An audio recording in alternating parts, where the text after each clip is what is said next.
This is the area of a triangle given the sides. It's also known as Heron's formula. I'm going to label these sides A, B, and C. I'm going to make the height right here. That will divide the B into two parts. So this part I'm going to call X. This is B minus X. With this right angle triangle, we write out Pythagoras' theorem, x squared plus h squared is equal to c squared. On the other side, we have B minus X squared plus h squared is equal to a squared. If I expand this, we end up getting the first squared, 2 times the first times the last is negative 2bx, the last squared plus x squared plus h squared is equal to a squared. Over here, notice I have x squared plus h squared. This is c. I'm getting rid of the x and the h and replacing it with c squared. If I want to do something similar with this x, I'm going to take this equation, figure out what x is. I'm going to subtract h squared from both sides. That gives me x squared is equal to c squared, take away x squared, then take the square root. X is equal to the square root of c squared minus h squared. Replace x with that, we end up getting b squared minus 2b times the square root of c squared minus h squared plus the x squared plus h squared is now the c squared is equal to a squared. I want to get rid of this from this side, so I'm going to add it to both sides. I also want to get rid of this a squared from the right hand side, so I'm going to subtract a squared from both sides. That gives me b squared plus c squared, take away a squared is equal to 2b times the square root of c squared minus h squared. Now I'm going to square both sides to take care of the square root. I'm going to write that as b squared plus c squared minus a squared all squared is equal to 4b squared times c squared minus h squared. Divide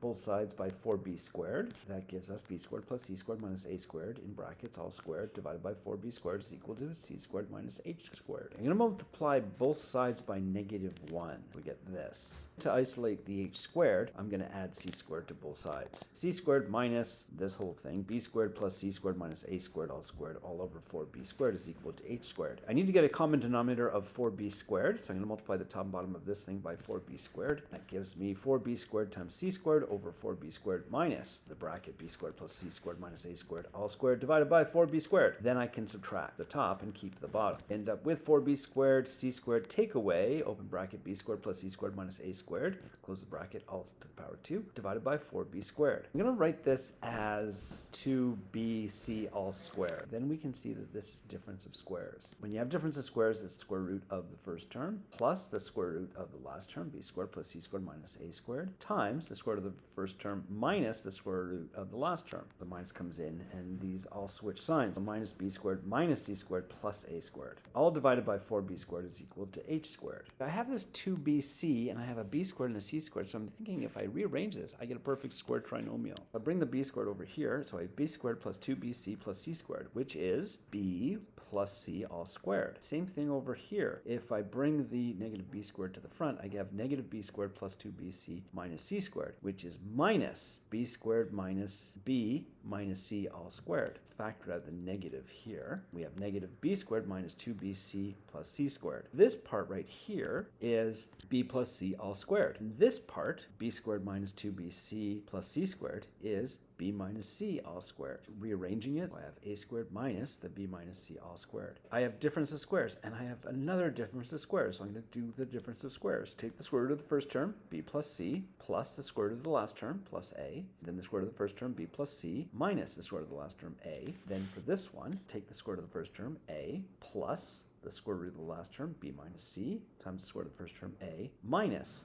the square root of the last term, b plus c. Here I have b plus c plus a, which is like a plus b plus c, which is our perimeter. Remember, the perimeter is adding all these sides together, a plus b plus c. I'm going to replace a plus b plus c with the perimeter. I want to get all of these things to have a perimeter as well. B plus c, I'm missing an a. Right? I have a minus a, but I need a plus a. If I just add a plus a, I also have to add another minus a in here. We end up with a plus b plus c plus, we added this a in, so we have to add a negative a as well. So that gives us negative 2a. Here I have a plus b plus c.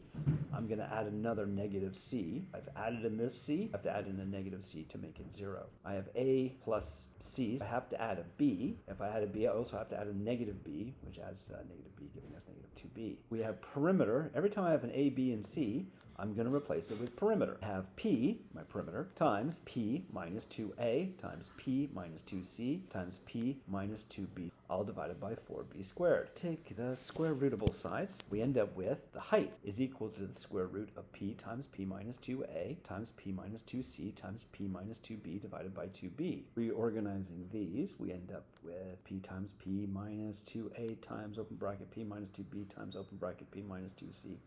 All over 4b squared is equal to h squared. Taking the square root of both sides, we end up with the square root of p times p minus 2a times p minus 2b times p minus 2c, all over the square root of 4b squared, which is 2b, is equal to h. And this is where the area of the triangle comes in. We know the area of the triangle is base times height divided by 2. The area of the triangle is base times height divided by 2. And this is the height. We just have to multiply this by the base and divide it by 2. The area of the triangle is base divided by 2 times the height, which is this. The base and this base are going to cancel. These 2's are going to multiply to give 4. I'm going to write the whole thing over one big square root. I have to square the 4, which is 16. Then I'm going to break the 16 into 2 times 2 times 2 times 2 and put a 2 under each of these things that are multiplying each other. We have p over 2 times p minus 2a over 2 times p minus 2b over 2. The S stands for semi-perimeter. S is perimeter divided by 2. I'm going to replace each p divided by 2 with an S. P divided by 2 is now S. Then this p is divided by this 2. This 2a is divided by 2, giving us p,